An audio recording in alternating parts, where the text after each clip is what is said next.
Hi viewers எல்லோருக்கும் வணக்கம். இன்னைக்கு தென்றலை வெள்ளை பேசு கதையில் கலாமா சொல்கிறாங்க பரமுகிட்ட, இளமதி அவங்க அப்பா இளமதி உன்னை துபாய் போவேன் நான் தடுப்பா, அவங்க அப்பா உன்னை கொலை பண்ணுவான். இதை பார்த்துக்கிட்டு நான் சும்மா கம்ப்ளைண்ட் கொடுக்காம உட்காண்ட்ருக்கணுமா? அதனால தாண்டா அவன் பேரில் நான் கம்ப்ளைண்ட் கொடுத்தேன். பரம உன்னை இது மாதிரி கத்தியால் குத்துனதை நான் சும்மாவே விட மாட்டேன், என்னை அமைதியாக இருக்க சொல்கிறியா அப்படின்னு சொல்லி கேட்குறாங்க. அதுக்கு பரமன் என்ன சொல்கிறான்னா, அம்மா பாவம்மா, அந்த பெருசுமா அது தாங்காதும்மா அடிக்கலாம், அதனால தான் சொல்கிறேன், அது மேலேருந்து வாபஸ் வாங்குமா அப்படின்னு சொல்லிட்டு சொல்கிறாரு. உடனே என்னடா சொல்கிற, அவன் மேலே வாபஸ் வாங்கிட்டா அப்போ உன் கத்தியால் குத்தினவனை சும்மா விட்டுணுமா அப்படின்னு சொல்லும்போது, இல்லைம்மா மன்னிச்சு விட்டுருமா, அந்த பெருசு மேலே எனக்கு கோவம்லாம் கிடையாதும்மா, அந்த பெருசுலாம் அது மாதிரிலாம் செய்யாது, ஏதோ ஒரு கோவத்தில் வேகத்தில் அவங்க பிள்ளைக்காக அது பண்ணிடுச்சு அப்படின்னு பரமன் பேசுகிறாரு. சரிடா, நான் இப்போவே ரிஷிக்கிட்ட சொல்லி நீ சொல்கிறியன்ட்டு நான் சொல்லிடுறேன், கேஸை கம்ப்ளைண்ட்டு வாபஸ் வாங்க சொல்லி அப்படின்ட்டு ஃபோன் பண்ணுற மாதிரி பண்ணுறாங்க. ஆனால் அவங்க ரிஷிக்கு ஃபோன் பண்ணவே இல்லை. குடுகுடுன்னு இளமதி போலீஸ் ஸ்டேஷன் போகிறாங்க. சார் எங்கள் அப்பாவை விட்டுருங்க சார், இப்போ தானே சார் கலாம்மா கால் பண்ணாங்க உங்களுக்கு அப்படின்றாங்க. என்னது கலாம்மா கால் பண்ணாங்களா? அதெல்லாம் எனக்கு எந்த ஃபோன் காலும் வரல. இந்த ஆளை இப்போது திருப்பி இன்னொரு செக்கிங் ஒன்று இருக்குது, இப்போ விசாரணை இருக்குது, அதனால் மறுபடியும் இவரை விசாரணை பண்ண போகிறோம் அப்படின்னு சொல்கிறாரு. சார் இப்போ தான் சார் ஏன் எதிர்க்க பேசுனாங்க அப்படின்றாங்க. அப்படிலாம் வரலம்மா ஃபோன்லாம் அப்படின்னு சொல்லும்போது, திரும்பியும் ஹாஸ்பிட்டலுக்கு போகிறாங்க. எதுவும் ஃபோன் வரலன்னு சொல்கிறாரு இன்ஸ்பெக்டர் ரிஷி, அதனால் நீங்கள் வாங்க, நீங்கள் சொல்லுங்கள், பரமா அப்பாவை விடவே மாட்டேன்றாங்க பரமா, ப்ளீஸ் பரமா, வயசானவர் பரமா, அவரை அடி அடின்னு அடிச்சிருக்காங்க, உடம்புலாம் மெலிஞ்சு போயிருக்கிறாரு, காயமாக இருக்குது அப்படின்னு சொல்லிட்டு அழுகுறாங்க.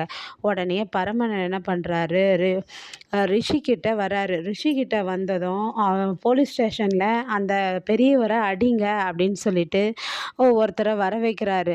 அவர் என்ன சொல்கிறாருன்னா, சார் பாவம் சார், வயசானவர் திரும்பியும் அடித்தா அவர் ரொம்ப எதனா ஆகிடும் சார், வேண்டாம் சார் என்னும்போது, இல்லை அடித்தே ஆகணுன்னும் போது பரமன் வந்துடுறாருங்க. பரமன் அவர் என்னை கத்தியாலெலாம் குத்தலை அப்படின்னு சொல்லி வாபஸ் வாங்கிடுறாரு. வாபஸ் வாங்கிட்ட பிறகு அப்புறம் இளமதி பேசுகிறாங்க பெரியவர்கிட்ட, அப்பா பார்த்தீங்களா, நீங்கள் பரமன் நீங்கள் கத்தியால் பரமனை குத்தியும் நீங்கள் குத்தலை, வயசானவர், நீங்கள் தாங்க மாட்டீங்கன்னு சொல்லு நல்ல மனசோட வாபஸ் வாங்குறாரு. ஆனால் இப்படியாப்பட்டவராப்பா உங்கள் பையனை கொலை பண்ணியிருப்பாரு, யோசிங்கப்பா அப்படின்னு சொல்லிட்டு கெஞ்சி கேட்குறாங்க. கேட்டதும் பெருசு யோசிக்குது.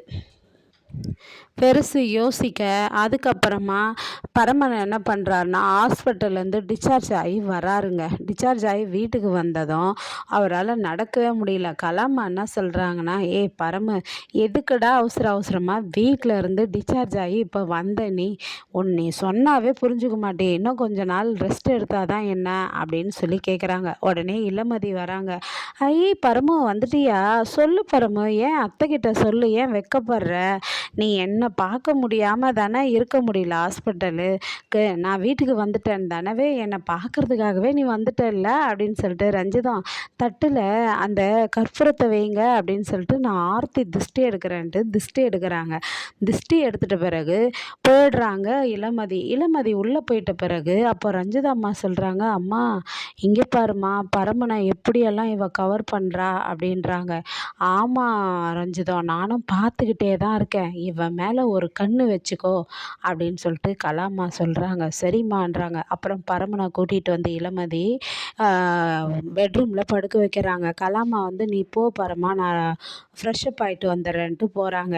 உடனே பெட்ரூமில் கூப்பிட்டு இளமதி படுக்க வைக்கும்போது அந்த ரஞ்சிதம் எட்டி பார்க்குதுங்க, இவங்க என்னென்ன பண்ணுறாங்கன்ட்டு எட்டி பார்க்குறாங்க. நாளைக்கு கலாம்மா என்னென்னலாம் சூழ்ச்சி பண்ணோம், அதுவும் இல்லாமல் திருப்பி பரமனுக்கு அதே நினைவோடு இருப்பாரா, இல்லை இளமதியை வெறுப்பாரா அப்படின்றத நாளைக்கு தொடர்ந்து பார்ப்போம். அதுவரையும் காத்திருப்போம். நன்றி, பாய்.